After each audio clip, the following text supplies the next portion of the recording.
cette thématique, la sanctification. Et je crois que l'Église a besoin d'être sanctifiée. Le mot sanctification revient à plusieurs reprises dans l'Ancien Testament, mais aussi et souvent dans le Nouveau Testament. Si Dieu fait mention de ce thème-là, cela veut dire que le thème est repris dans plusieurs textes de la Bible. Je pense que nous avons besoin de prêter attention à ce que Dieu veut nous dire par ce thème qu'est la sanctification, et c'est une expérience que nous devons vivre. Ce n'est pas seulement un thème, mais ça doit être la vie de chacun d'entre nous. Le temps me manquerait pour vous parler de tous les versets qui parlent de la sanctification. J'ai choisi 2 versets pour notre introduction. On aura l'occasion de lire la Bible et tout ce que je vais dire sera appuyé par des versets bibliques. J'aimerais lire avec vous dans 2 Corinthiens, chapitre 7, verset 1er.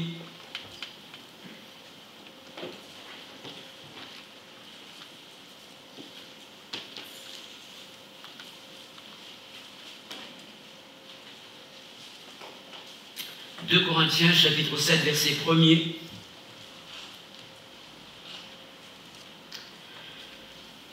Purifions-nous de toute souillure de la chair et de l'esprit en achevant notre sanctification dans la crainte de Dieu. » Juste avant, il est écrit « ayant donc de telles promesses bien-aimées ».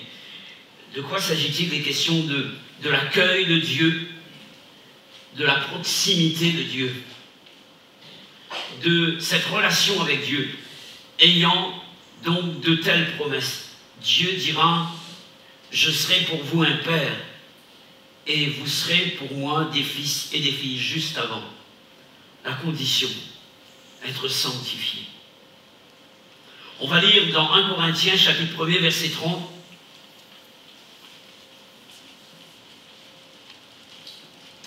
« 1 Corinthiens, chapitre 1er, verset 30. « Or, c'est par lui que vous êtes en Jésus-Christ, lequel, de par Dieu, a été fait pour nous sagesse, justice et sanctification et rédemption. » Amen. L'importance de cette doctrine, je parle de la sanctification, apparaît dans les déclarations comme celle-ci: rechercher la paix avec tous et la sanctification sans laquelle personne ne verra le Seigneur. Et je suppose que nous qui sommes là ce matin, nous aimerions voir Dieu. Amen. Et ça a été donc le désir de beaucoup de personnes. Je pense à Zachée. Il voulait voir qui était Dieu, qui était Jésus. Et il y a des conditions pour voir Dieu. La sanctification est une des conditions permettant à une personne de voir Dieu. Ce verset insiste sur la recherche d'une vie sanctifiée, car sans cela, nul ne pourra s'approcher de Dieu pour être en communion avec lui. Si nous ne remplissons pas cette condition, nous ne pouvons pas être en relation avec Dieu. Il est important ce que la Bible dit ici. Si je ne remplis pas cette condition, si ma vie n'est pas sanctifiée, je n'ai pas de contact avec Dieu. Et j'aimerais avoir ce contact avec Dieu. Alors si tu veux avoir ce contact avec Dieu, ta vie doit être sanctifiée. Amen. C'est ce que Dieu a dit à Moïse, mais il va le présenter différemment. Le jour où Moïse reçoit l'appel pour aller libérer le peuple d'Israël de l'esclavage de l'Égypte, c'est une mission que Dieu va confier à Moïse. Et la première chose que Dieu va dire à Moïse lorsque Moïse a vu le buisson qui était en feu et qui ne se consumait pas. Il va vouloir s'approcher de Dieu. Dieu va dire, attention, arrête-toi un moment. Attention, tu n'as pas affaire à un homme là. On ne s'approche pas de moi n'importe comment. Marque un temps d'arrêt. Dieu lui dit, n'approche pas d'ici. Arrête-toi. Remplis la condition pour que je sois en contact avec toi. Ôte tes souliers de tes pieds, car le lieu sur lequel tu te tiens est une terre sainte ou un lieu saint. Exode 3, verset 5. Les souliers symbolisent tout ce qui est sale chez l'homme, tout ce qui n'est pas pur, tout ce qui ne glorifie pas le Seigneur et qui doit être levé pour être en contact avec Dieu, pour entendre la voix de Dieu, pour être utilisé par Dieu. Enlever ses souliers pour Moïse, c'était un signe de respect dans un lieu saint. Ce lieu-là, tant Dieu n'y était pas, était un lieu ordinaire. Mais Dieu était là, à cause de sa présence. Vous savez que Jésus est là? Vous savez que Dieu est là ce matin? Vous savez que Dieu est dans votre cœur? Donc, ce lieu est un lieu saint. Ce lieu que mon cœur est un lieu saint. Je dois enlever tout ce qui ne glorifie pas le Seigneur si je veux voir Dieu. Non seulement le voir un jour là-haut dans le ciel, c'est-à-dire monter à sa rencontre, mais le voir ici-bas, avoir possibilité de nous approcher de lui. Alléluia. Il y a plusieurs autres mots qui sont apparentés au mot sanctification. Par exemple, les mots sainteté, saint, sanctifié, pur, purifié. Dans 1 Thessaloniciens, chapitre 3, verset 13, il est dit qu'il affermisse vos cœurs pour qu'ils soient irréprochables, vos cœurs, dans la sainteté, devant Dieu, notre Père, devant Dieu. J'aime bien cette expression, on est devant Dieu, c'est-à-dire qu'il nous voit, qu'il nous voit. Irréprochable dans la sainteté, devant Dieu notre Père, lors de l'avènement de notre Seigneur Jésus avec tous les saints. Pierre écrit dans une de ses épîtres, « Puisque celui qui vous a appelé est saint, vous aussi soyez saints dans toute votre conduite. » Dans toute votre conduite. Ce mot « tout » est important. 1 Pierre chapitre 1er verset 15. Jésus, dans sa prière sacerdotale, va lancer cette prière à Dieu pour ses disciples présents. Mais aussi la prière de Jésus n'était pas seulement pour ses disciples, pour ceux qui seront appelés par les disciples, pour ceux qui devaient venir par rapport au travail d'évangélisation que devaient accomplir les disciples. Et il dira, sanctifie-les par ta vérité. Jean 17, 17. Car ta parole est la vérité. Sur la montagne, Jésus va avoir un temps de prière. On a parlé de la béatitude de Jésus, où il va dans Matthieu chapitre 5 jusqu'au chapitre 7 se tenir sur la montagne avec ses disciples et va enseigner. Et dans son enseignement, chapitre 5, verset 8, il dira « Heureux ceux qui ont le cœur pur, car ils verront Dieu. » un homme heureux, une femme heureuse, c'est quelqu'un qui voit Dieu. Il y a des personnes qui sont appelées des hautes personnalités dans cette société. Et certains feront tout, sont prêts à tout faire pour voir ces personnes, pour être en contact avec certaines idoles, comme on dit. Ils sont fans de ces gens. Et certains, malheureusement, ou heureusement, je ne sais pas, parfois sont pris de crise, d'hystérie, pour le fait de voir un chanteur, un acteur. Le chrétien doit être heureux lorsqu'il voit Dieu. Alléluia. Mais il est dit, si le cœur n'est pas pur, on ne peut pas être heureux, car on ne peut pas voir Dieu. Ce n'est que mon introduction. Dans cet enseignement sur cette thématique qu'est la sanctification, j'aimerais considérer avec vous ces 4 points importants.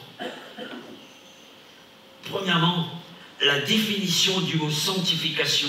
On aura l'occasion d'en parler aujourd'hui. Deuxièmement, les éléments temporels de la sanctification. Troisièmement, les moyens de la sanctification. Et quatrièmement, les conséquences bénies de la sanctification. Le thème sera traité en 3 parties. Aujourd'hui, nous verrons les 2 premiers points, d'accord? Dimanche d'après, c'est-à-dire le 13 juin, nous parlerons sur le 3e point, c'est-à-dire les moyens de la sanctification.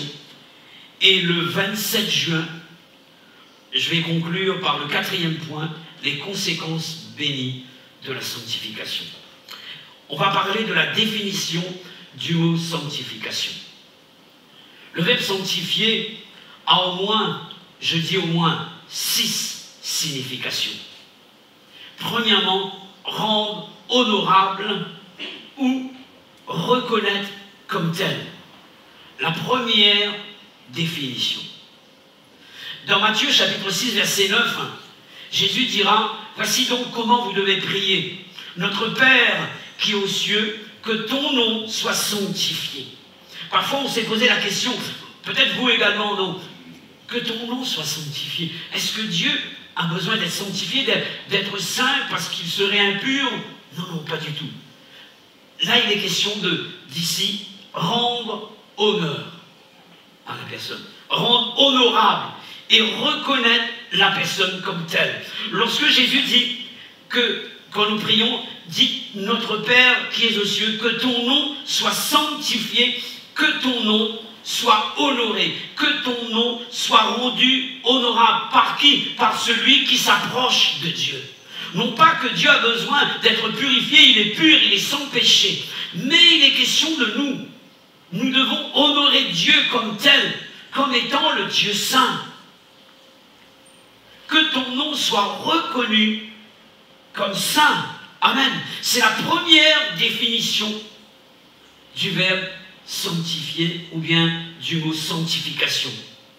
Dans 1 Pierre chapitre 3 verset 15, pour ceux qui prennent des notes, il est dit, mais sanctifiez dans vos cœurs Christ le Seigneur. C'est la même pensée qui est exprimée ici. Lorsque nous nous approchons de Dieu, avant de prier, avant de demander à Dieu, nous devons nous assurer que le contact doit avoir lieu. Alléluia. Si je parle avec quelqu'un et que je n'ai pas de contact avec cette personne, il n'y aura pas de réponse en retour. Deuxième définition, séparer des choses profanes et consacrer à Dieu. Le verbe consacrer. Je lis pour vous dans Jean au chapitre 10, verset 36, s'il vous plaît. Jean, chapitre 10, verset 36.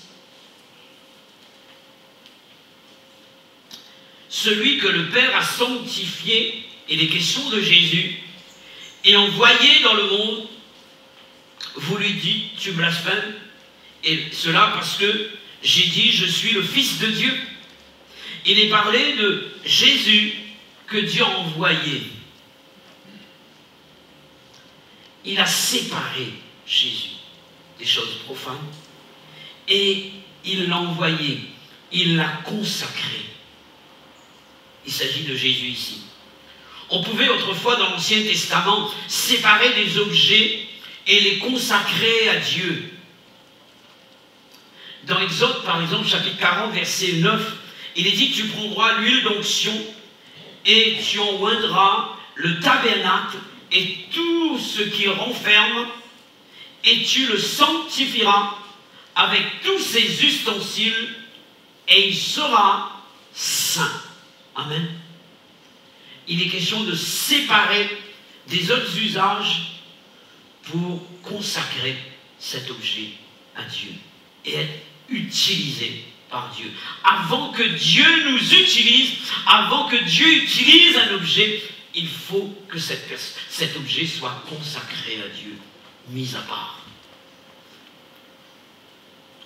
On peut sanctifier des hommes pour Dieu.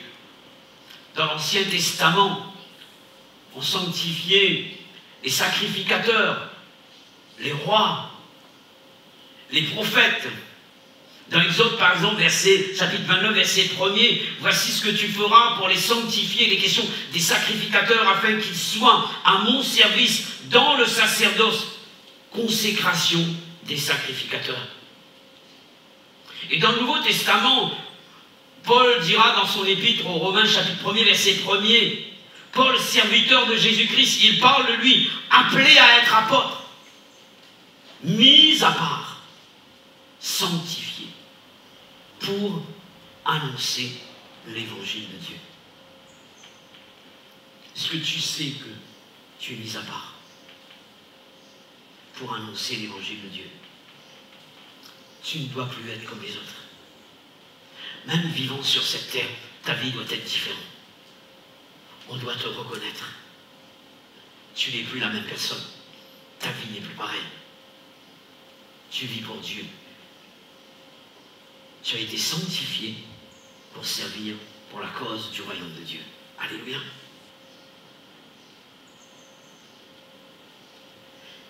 On parle de séparer de choses profanes et consacrées à Dieu. Le peuple de Dieu est un peuple sanctifié, mis à part.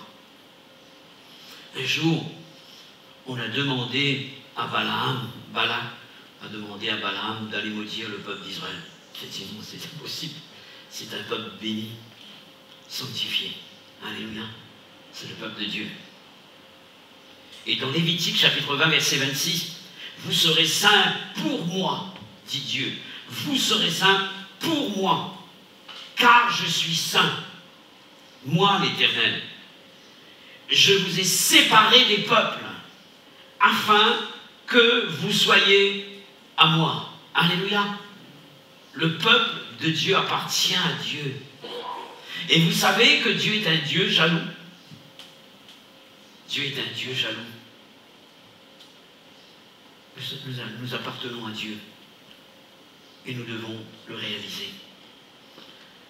1 Pierre chapitre 2 verset 9. Vous au contraire, dira l'apôtre, au contraire, c'est-à-dire contrairement à ceux du monde. Vous au contraire, vous êtes une race élue, un sacerdoce royal, une nation sainte, un peuple acquis, afin que, dans un but, sinon le but n'est pas atteint, afin que vous annonciez les vertus de celui qui vous a appelé des ténèbres à son admirable lumière. Il vous a séparés des ténèbres pour faire de vous lumière, et cela a été rappelé par le don spirituel. La lumière est contraire aux ténèbres, parce que nous sommes lumière. Nous devons briller pour Dieu dans ce monde. Alléluia. Je vous donne toujours la définition du mot sanctifié ou du verbe du mot sanctification. On a parlé de séparer de. Troisièmement, purifier. Éphésiens 5, verset 26, afin de la sanctifier en la purifiant, il est parlé de l'Église, et en la lavant par l'eau de la parole. Être sanctifié veut dire être séparé, c'est vrai, mais être pur également. On peut parler de ce mot sanctification ou bien le verbe sanctifier comme étant une dédicace, dédicacé. Vous allez lire cela chez vous. Vous savez que Dieu a demandé à Salomon de construire le temple. Et dans 1 Roi, chapitre 8, versets 63-64, il va faire la dédicace du temple. Et il va consacrer le temple à Dieu. Dieu n'habite pas de main dans des maisons faites de main d'homme. Mais Dieu habite dans nos cœurs. Ne savez-vous pas que vous êtes le temple de Dieu et que l'Esprit de Dieu habite en vous? Donc, ce corps-là doit être purifié. Amen. L'apôtre Paul, lorsqu'il parle du temple, il parle du corps. Le corps doit être saint. Le corps n'est pas pour la débauche. Le corps n'est pas pour la fornication. Je m'adresse aux jeunes. Le corps n'est pas pour l'adultère. Le corps n'est pas pour tout ce qui est impur. Le corps est pour Dieu. Amen.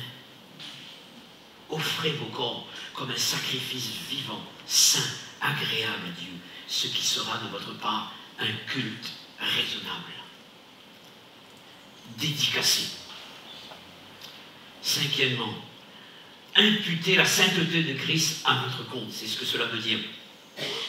Le verbe imputer, pour nous en tant que chrétiens par rapport à Christ, veut dire appliquer les mérites de Jésus-Christ aux croyants. Nous ne méritons rien. Vous êtes d'accord avec cela? Mais la Bible dit, à cause de l'œuvre de la croix, Dieu applique les mérites de Christ à notre compte. 1 Corinthiens chapitre 1 verset 2. À l'église de Dieu qui est à Corinthe, à ceux qui ont été sanctifiés en Jésus-Christ, saints par vocation. Lorsque quelqu'un se convertit à Jésus, Dieu impute la sainteté de Christ à notre compte. Il nous déclare saints. Dès que je reçois Jésus, parce que j'ai reçu le Saint, Dieu me déclare saint. On aura l'occasion de voir cette sanctification qu'on appelle la sanctification positionnelle. On aura l'occasion après de voir cela, parce qu'on va parler du temps de la sanctification. Dans 1 Corinthiens chapitre 1 verset 30, nous l'avons lu tout à l'heure. Or, c'est par lui que vous êtes en Jésus-Christ, et qui, par la volonté de Dieu, a été fait pour nous sagesse, justice, sanctification et rédemption. Jésus a été fait pour nous sagesse, justice, sanctification et rédemption. L'imputation de Christ comme notre sainteté accompagne l'imputation de Christ comme notre justice. Le croyant est donc considéré comme juste lorsqu'il reçoit Jésus. Dès que quelqu'un reçoit le Christ, Dieu déclare cette personne juste.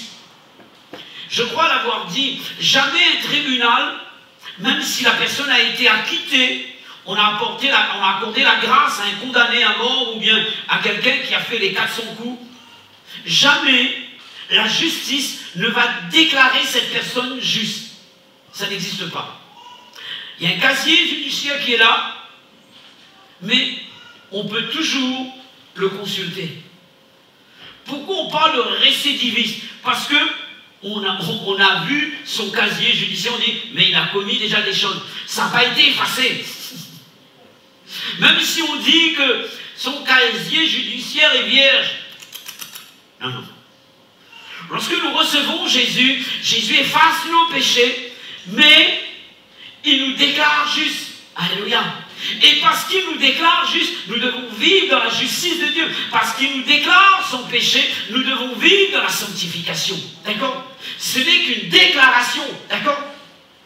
Après, on aura l'occasion de voir la sanctification, donc, qui est une sanctification permanente.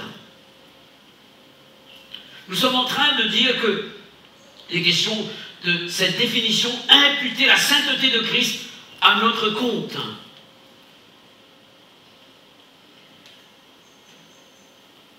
Sixième définition, se conformer à l'image de Christ. Devenir semblable à lui. L'apôtre Paul, dans Colossiens, va dire, il travaille à cela dans le domaine de la prédication. C'est pourquoi il dira, vous devez comprendre combien ma tâche, elle est grande. Travailler à la sanctification, pour que l'Église soit semblable à Christ. Et je lis pour vous, si vous voulez bien, dans Colossiens chapitre 1er, verset 22. Colossiens chapitre 1er, verset 22.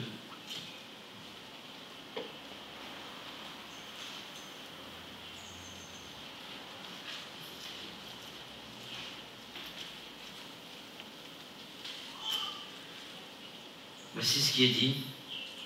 Pour vous faire paraître devant lui, saint, irréprochable, irrépréhensible et sans reproche. On va lire également le verset, du verset 28 au verset 29. C'est lui que nous annonçons, exhortons tout homme et instruisons tout homme en toute sagesse, afin de présenter à Dieu tout homme devenu parfait en Christ. Devenu parfait en Christ. C'est à quoi je travaille en combattant avec sa force qui agit puissamment en moi. Ça doit être le but d'un pasteur, d'un prédicateur. Non pas de remplir une salle,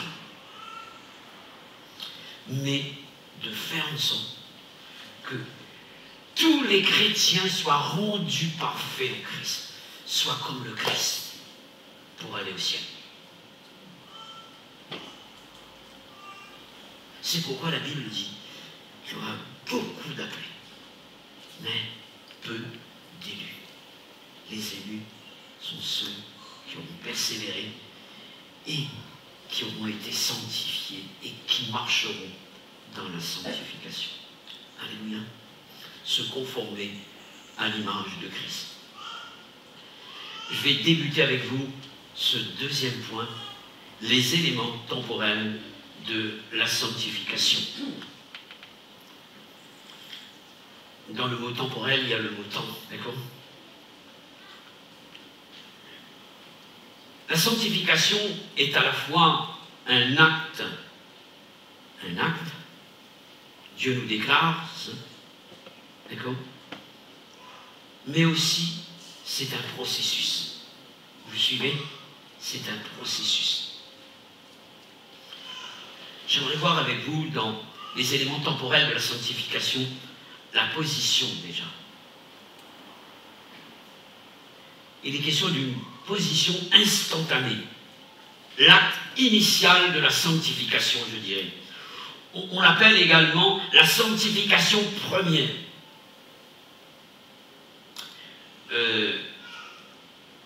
MacArthur, donc, dans sa Bible, dans sa version de Bible, dit ceci, donc en commentaire: chaque croyant est sanctifié pour Dieu par la justification, et par conséquent déclaré saint et reconnu comme tel. D'accord? Cette sanctification est une sanctification instantanée liée à un salut et ne doit pas être confondue avec la sanctification progressive. Elle concerne la position du croyant et non pas sa marche et sa position actuelle. Vous avez grandi dans la sanctification normalement. Au départ, ce n'était pas comme cela. Vous êtes sanctifié par position, et ensuite vous vous rendez compte qu'il y a des choses qui sont abandonnées au fur et à mesure. Ça veut dire que vous êtes en train de grandir dans la sanctification. Il y a cette position, Dieu nous déclare saint, et puis il y a le processus jusqu'à ce qu'on appelle, donc on va parler du processus ensuite, d'accord? Et on va parler de la position finale ensuite, d'accord? On appelle la sanctification achevée. Il y a la sanctification par position, ensuite on va voir la sanctification progressive et la sanctification définitive. D'accord? Dans le ciel. J'aimerais lire quelques versets avec vous pour vous parler de la position instantanée de la sanctification. 1 Corinthiens, chapitre 1er, verset 2.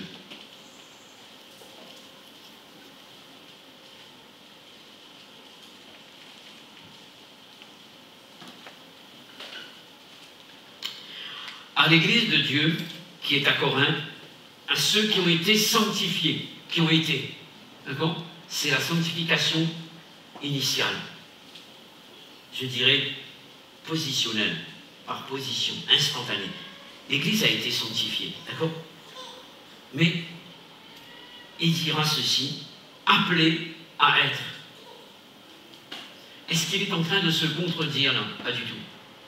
L'église a été sanctifiée, mais il dit, à cause de cela, par rapport à cette déclaration de Dieu, tu dois marcher dans la sanctification. Tu dois progresser. 1 Corinthiens, Éphésiens, chapitre 1er, verset 1er. Éphésiens, chapitre 1er, verset 1er.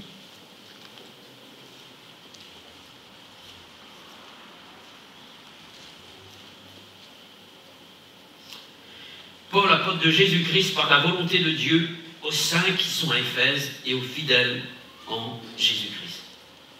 Donc, il parle des saints ici, des personnes qui ont été sanctifiées, par position. On peut peut-être lire dans Hébreux, chapitre 10, verset 10.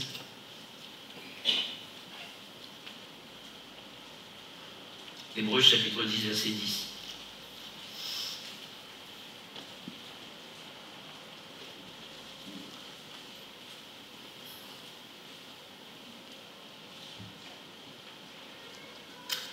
Voici ce que nous lisons ici. C'est en vertu de cette volonté que nous sommes sanctifiés par l'offrande du corps de Jésus-Christ une fois pour toutes. D'accord? Et il n'est pas question de l'offrande une fois. Il n'est pas question d'être sanctifié une fois pour toutes. C'est l'offrande une fois pour toutes. D'accord? Bien comprendre. Ça veut dire que Jésus ne doit plus s'offrir de nouveau. Il s'est offert une bonne fois pour toutes. N'est pas en relation avec la sanctification. Vous comprenez, hein? D'accord? Bien sûr. Et on a été sanctifié, donc là il est question de la sanctification par position, d'accord? Et nous nous rendons compte ici qu'il y a un lien entre la sanctification et l'offrande de Christ, d'accord? L'offrande de Christ.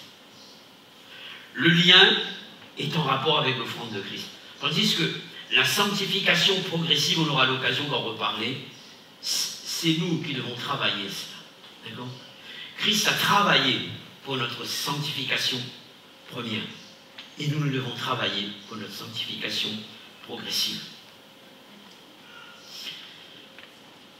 Nous avons parlé tout à l'heure de l'imputation de Christ sur notre sainteté.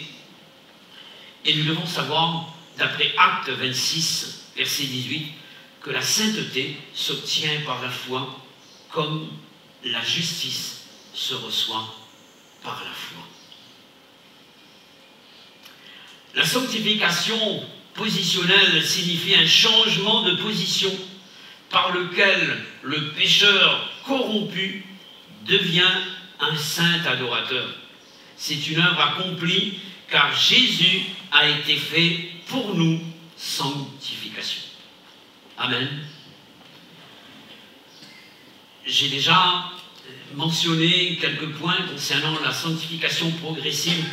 J'aimerais donc dire quelques mots sur cette deuxième partie de la sanctification et je vais terminer en ce qui concerne donc ce point.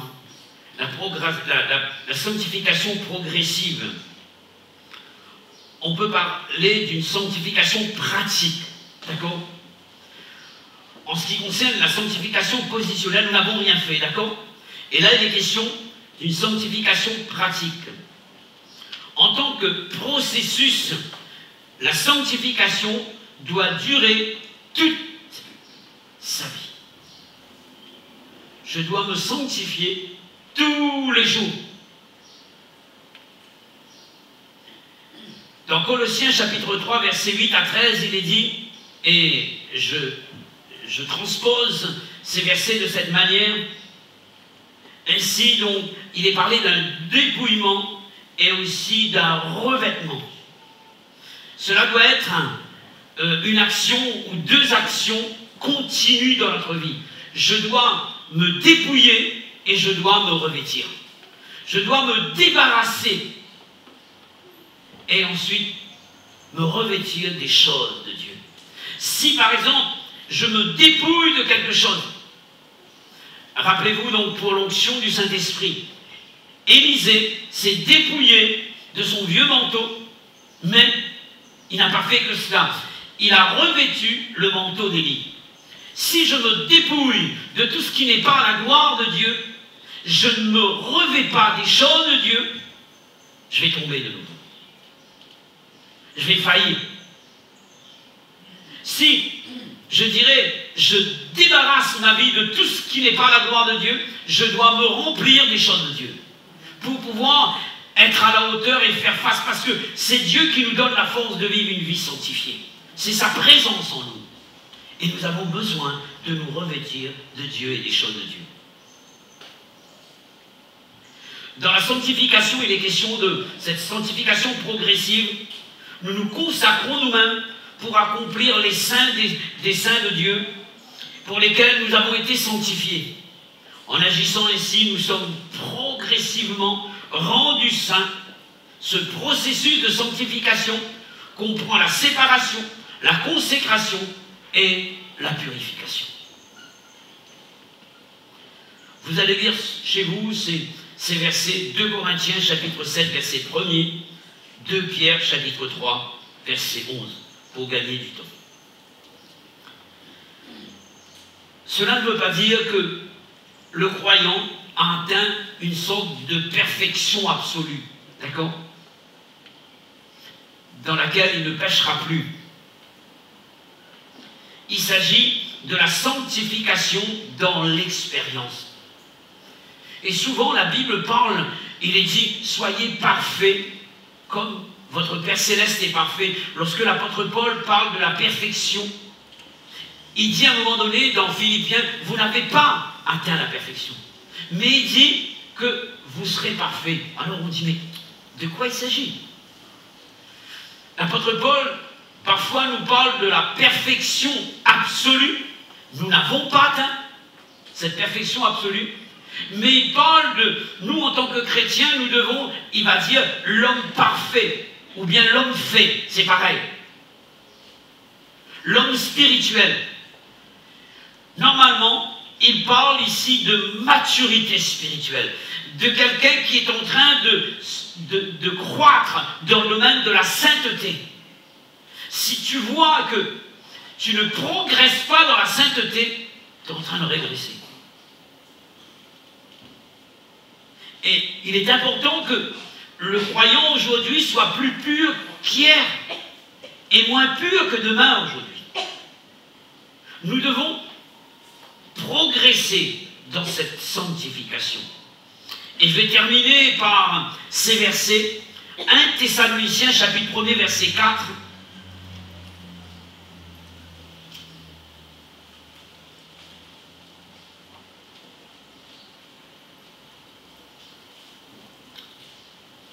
« 1 Thessaloniciens, chapitre 1er, verset 4.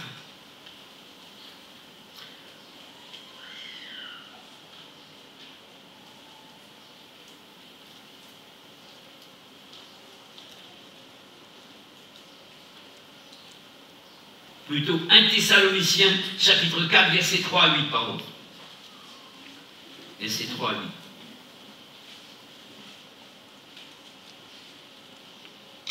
Ce que Dieu veut, c'est votre sanctification, ce que vous absteniez de l'impudicité, c'est que chacun de vous sache posséder son corps dans la sainteté et l'honnêteté, sans vous livrer à une convoitise passionnée, comme font les païens qui ne connaissent pas Dieu.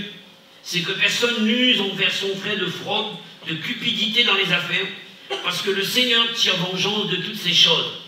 Comme nous vous l'avons déjà dit et attesté, car Dieu ne nous a pas appelés à l'impureté, mais à la sanctification. Celui donc qui rejette ces préceptes ne rejette pas un homme, mais Dieu, qui vous a aussi donné son Esprit Saint, dans le but que le Saint-Esprit nous rend capables d'accomplir donc ce que Dieu nous demande, d'avoir une vie sanctifiée. Il s'agit donc ici de la maturité chrétienne, de progrès en progrès, le chrétien doit marcher. On peut parler de la perfection relative. D'accord? En tout cas, j'aimerais m'arrêter là en ce qui concerne ces deux points que j'ai pu voir avec vous, la définition du mot sanctification, les éléments temporels de la sanctification. Dimanche prochain, toujours dans les éléments temporels de la sanctification, je voudrais voir avec vous le dernier point donc, qui s'appelle la sanctification achevée. Et ensuite, on va prendre le troisième point, les moyens de la sanctification. Alléluia. J'aimerais avoir un temps de prière avec vous, mes frères et sœurs.